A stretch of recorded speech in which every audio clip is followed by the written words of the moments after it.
Hello la famille, j'espère que tu vas bien ce matin. C'est ta sœur Essenam Oti et je suis très heureuse d'être encore en ta présence.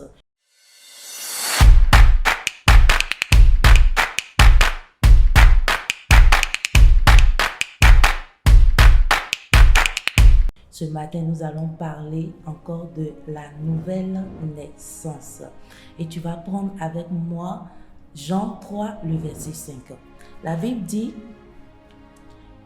si quelqu'un ne naît pas d'eau et d'esprit, il ne peut entrer dans le royaume de Dieu.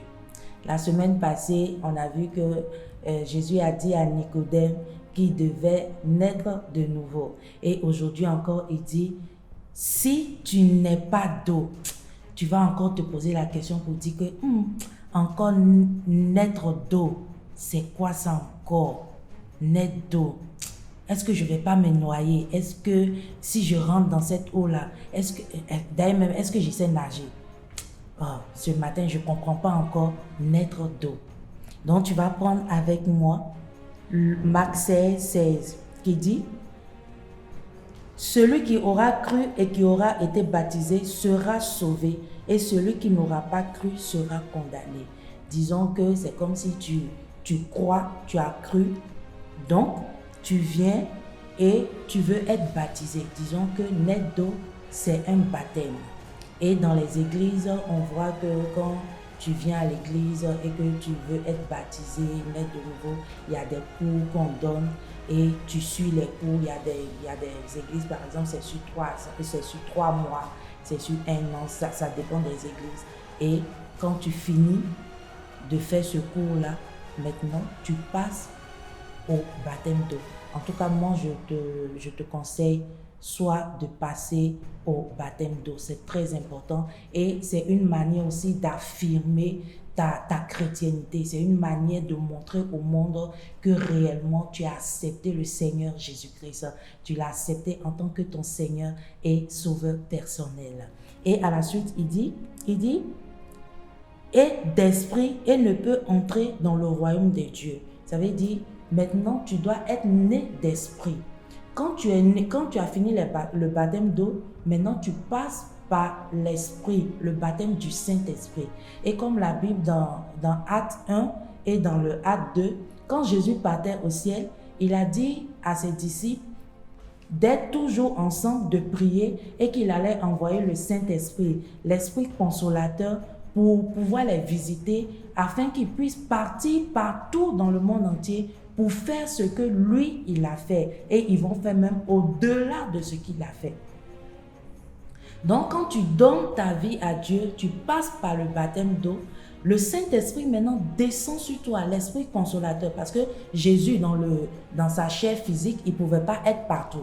Donc, c'est pour cela que maintenant, il envoie le Saint-Esprit. Et le Saint-Esprit, quel que soit là où tu te trouves, quand tu es à la maison, tu es aux toilettes, tu es dans ta douche, tu chantes ou bien tu te laves, tu es dans la cuisine, même tu es couché, tu es au dehors, dans la voiture, quel que soit là où tu es, le Saint-Esprit est là avec toi.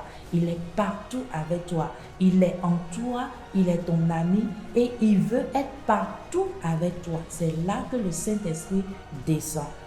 Et quand tu donnes ta vie à Dieu et que le Saint-Esprit est là, tu vois que tu passes plus ton temps maintenant à prier, tu lis ta Bible, tu chantes, tu adores le Seigneur et le Saint-Esprit maintenant te donne la capacité, la force de ne plus pécher. Par exemple, avant, comme ça, quand tu es là et puis on te cherche par là et puis tu dis, hey, pourquoi? Mais dès qu'on te cherche, parce que tu as l'amour, tu as le fruit, tu as les dons des fruits en toi. Dès que ça y est en toi, le Saint-Esprit en toi, tu vois que tu es en paix, tu as la joie, tu as l'amour, tu es aimante envers les uns et les autres.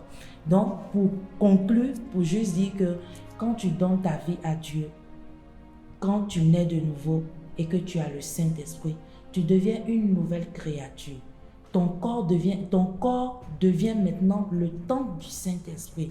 Le Saint-Esprit maintenant vit en toi. Et quand par exemple tu veux pécher, ou bien quand tu lis ta Bible, quand tu lis ta Bible, le Saint-Esprit qui est en toi te convainc de ne pas pécher. Et automatiquement, tu lui demandes pardon et tu continues ta route. Et au fur et à mesure, tu verras que tu vas croître spirituellement. Et quand tu vas croître spirituellement, tu verras aussi que ta vie va impacter les autres. Ta vie va communiquer une vie aux autres. Et ces personnes-là, eux aussi, vont donner leur vie à Jésus-Christ de Nazareth. Donc, si tu as écouté cette parole avec moi ce matin et que réellement encore tu veux donner ta vie à Dieu, je te conseille de le faire. Je me mets même en jeu, je te demande de le faire parce que c'est lui seul qui peut changer ta vie. C'est lui seul qui peut tout faire dans ta vie. Et si tu es prêt avec moi ce matin, tu vas incliner ta tête et tu vas prier avec moi. Et tu vas dire, Seigneur Jésus-Christ, merci d'être venu à la croix pour moi. Merci d'avoir payé le sacrifice à la croix pour moi. Merci Éternel d'avoir envoyé ton Fils. Seigneur, je te confesse en tant que mon Seigneur et Sauveur personnel. Merci Seigneur de m'avoir sauvé. Et si tu as fait cette prière avec moi, sache que l'Éternel t'a sauvé. Sache que tu es devenu une nouvelle créature. Sache que le Saint-Esprit est avec toi.